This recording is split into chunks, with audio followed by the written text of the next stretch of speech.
오늘 본문의 말씀은 사도 바울이 데살로니가 교회 성도들에게 기도를 요청하고 또한 기도하는 그러한 내용을 함께 읽었습니다.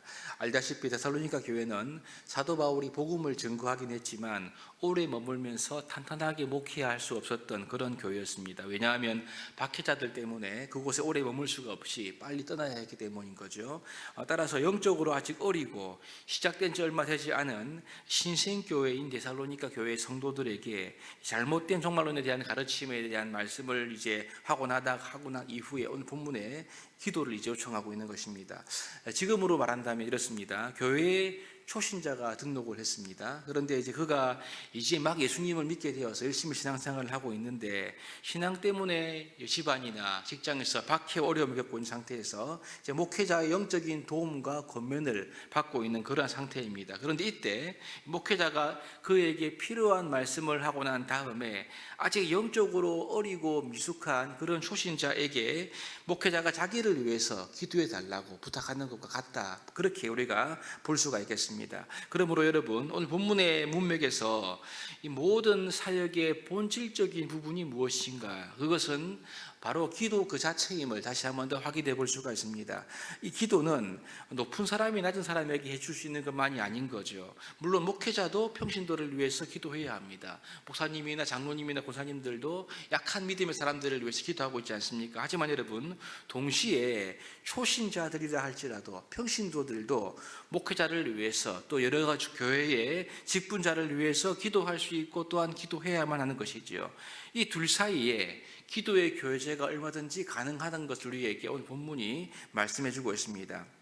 쉽게 말하면 모든 사람들은 기도를 들으신 하나님 앞에서 평등하다, 이것을 우리에게 알려주고 있는 거죠. 그러니 바울처럼 기도하며 사역하는 사도도 신생교회인 성도들에게 기도를 부탁할 수가 있는 것이고요. 또한 바울 역시 신생교회 성도들을 위해서 친히 기도했던 것을 우리가 본문을 통해서 알 수가 있습니다. 결국 기도 그 자체가 모든 신앙생활과 모든 사역의 본질적인 부분이다. 이 부분을 우리에게 알려주고 있는 겁니다. 본문 1절과 2절에 보시면 이렇게 말씀하고 있습니다.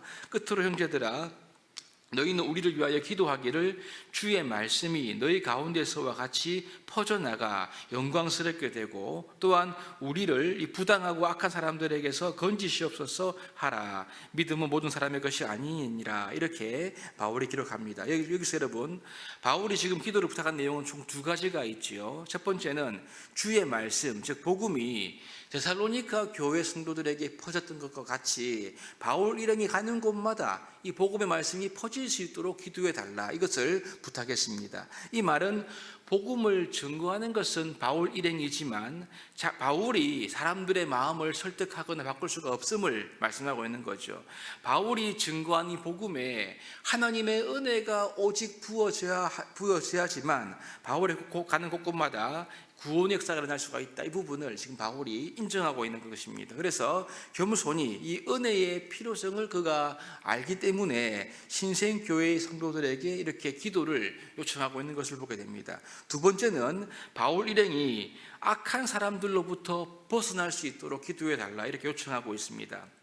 바울은 지금 효과적인 복음 전파만을 위해서 기도하는 것이 아니라 자기가 겪고 있는 현실적인 문제이죠. 악한 사람들의 올무로부터 그가 피할 수 있도록 기도를 부탁하고 있는 것을 보게 됩니다. 여러분, 복음을 증거하면 사람들이 다 받아들입니까? 그렇지 않죠.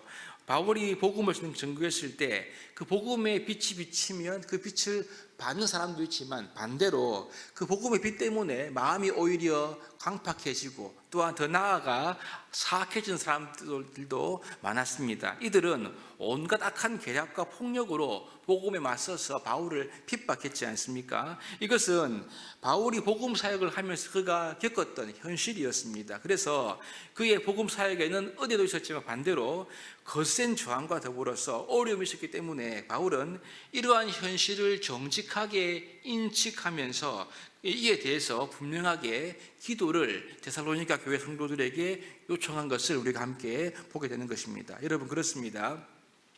바울은 자신이 사도이고 어쩌면 기도를 많이 하는 그러한 사람이었지만 교만한 것이 아니었습니다. 바울은 철저히 기도를 통해서 누가 기도하든 그 기도를 통해서 지금도 일하시는 그 하나님의 역사하심을 겸손하게 믿었던 거죠. 그래서 바울은 사도로서의 직분으로 사역한 것도 아니고 자기의 경험이나 지식으로 복음을 전한 것이 아니었습니다. 오직 하나님의 은혜 앞에서 겸손한 믿음으로, 즉 기도하면서 또한 기도를 성도들에게 부탁하면서 기도의 교제 안에서 성령의 인도를 따라 하나님의 은혜의 복음을 증거했음을 우리가 함께 보게 됩니다. 이것이 바로 여러분 오늘날 모든 성도들이 붙들어야 할 영적인 진리가 아니겠습니까?